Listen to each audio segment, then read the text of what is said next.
এই পর্বে দেখাবো কিভাবে ইমেজকে রোটেট করতে হয়, অর্থাৎ ইমেজ ভিউকে রোটেট করা যায়। যেমন আমরা এই ইমেজটি দেখছি, এখন আমরা এই ইমেজটিকে রোটেট করতে চাই। ইমেজটিকে রোটেট করতে এখানে এই হ্যান্ড টুলে রাইট ক্লিক করুন অথবা হ্যান্ড টুলে ক্লিক করে হোল্ড করে চেপে থাকুন। তারপর দেখুন এখানে নিচে রোটেট ভিউ টুল শর্টকাট কি আর রয়েছে। আপনি এই টুলটি সিলেক্ট করার পরে আপনি যদি এভাবে মাউস দিয়ে ড্র্যাগ করেন তাহলেই দেখুন ইমেজটি রোটেট হচ্ছে। এভাবে আপনি যদি আপনার অন্যান্য ট্যাবের ইমেজগুলো একসাথেই রোটেট করতে চান, সেক্ষেত্রে রোটেট অল উইন্ডো সিলেক্ট করে আপনি রোটেট করুন। দেখুন সাথে সাথে অন্যান্য ইমেজগুলো রোটেট হয়েছে। তারপর আপনি যদি নর্মাল ভিউতে চলে যেতে চান, রিসেট ভিউতে ক্লিক করুন। সব ইমেজ একসাথেই আপনার নর্মাল ভিউতে চলে যাবে। বাই ডিফল্ট আমরা সাধারণত রেক্টেঙ্গুলার মার্কি টুলটি ইউজ করে থাকি। এখন অন্য যে কোনো টুল সিলেক্ট করা অবস্থায় আপনি যদি ইমেজটিকে রোটেট করতে চান, যেমন ধরুন এখানে এখন এই রেক্টেঙ্গুলার মার্কি টুলটি সিলেক্ট করা আছে, এই অবস্থায় আপনি এই ইমেজটি রোটেট করতে চান, সেক্ষেত্রে আর শর্টকাট কিটি চেপে রাখুন এবং আপনি ইমেজটি এভাবে রোটেট করুন। তারপর আপনি যখন আর শর্টকাট কি ছেড়ে দিবেন তখন আপনার সেই আগের মার্কি টুলে ফিরে যাচ্ছে। এখন আপনি এভাবে ইমেজটি রোটেট করার পর আপনি যদি সাধারণ ভিউতে ফিরে যেতে চান, সেক্ষেত্রে কিন্তু আপনি এখানে রিসেট ভিউ অপশনটি পাচ্ছেন না। সেক্ষেত্রে আপনি যদি রিসেট ভিউ অপশনটির কাজ এখানে এই রেক্টেঙ্গুলার মার্কি টুল সিলেক্ট করা অবস্থায় করতে চান, সেক্ষেত্রে এসকেপ কি সিলেক্ট করুন। ব্যাস দেখুন আপনি ছবিটি নর্মাল ভিউতে চলে গিয়েছে।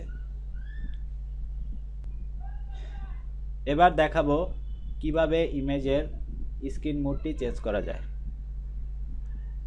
সর্বশেষ টুলটি অর্থাৎ ফটোশপের একবারে নিচের দিকে দেখুন এরকম চেঞ্জ স্ক্রিন মোড একটি অপশন রয়েছে।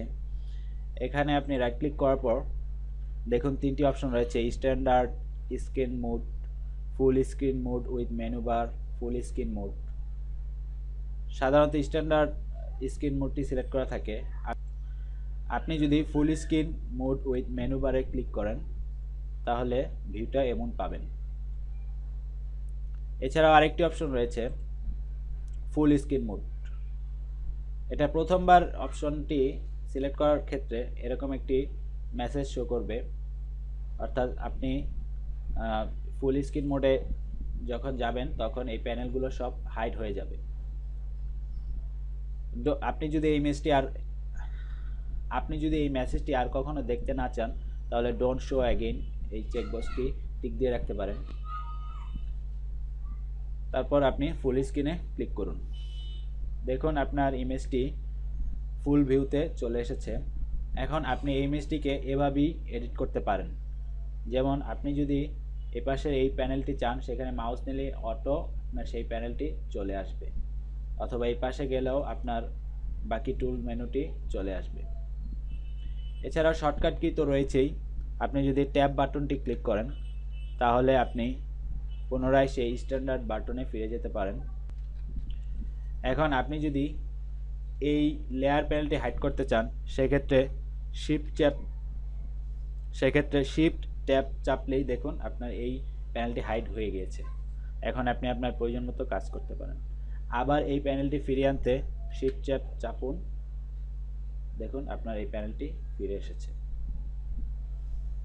আর শর্টকাট কি তো রয়েছেই। আপনি যদি এফ বাটনটি চাপেন তাহলে আপনি দেখুন আপনার সেই স্ট্যান্ডার্ড স্ক্রিন মোডটি চলে এসেছে। আবার এফ বাটন চাপলে আপনি আপনার ফুল স্ক্রিন মোডে চলে যাচ্ছেন। তারপর আপনি যে আবার এফ বাটন চাপেন, তাহলে আপনি পরিপূর্ণ ফুল স্ক্রিন মোডে চলে যাচ্ছেন, যেখানে প্যানেলগুলো শো করছে না।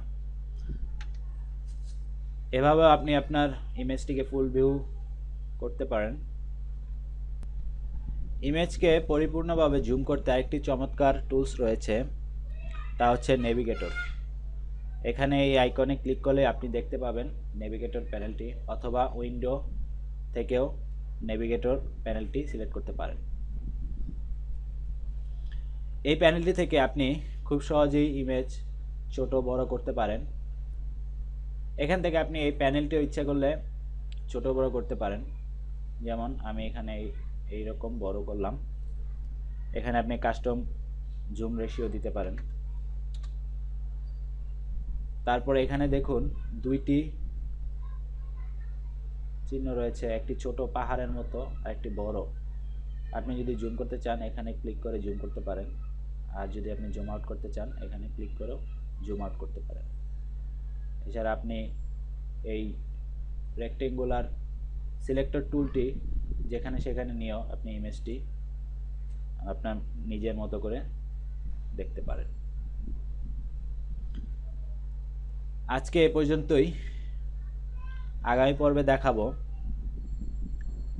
ইমেজের সাইজ সম্পর্কে বিস্তারিত যত অপশন রয়েছে। আর আমি একটি ফেসবুক ফ্যান পেজ খুলেছি, প্রযুক্তি পাতা নামের এই ফেসবুক ফ্যান পেজটি। আশা করি আপনারা লাইক দিয়ে আমার সাথে থাকবেন। এখানে যাবতীয় আপডেটগুলো নিয়মিত শেয়ার করা হবে। ধন্যবাদ সবাইকে।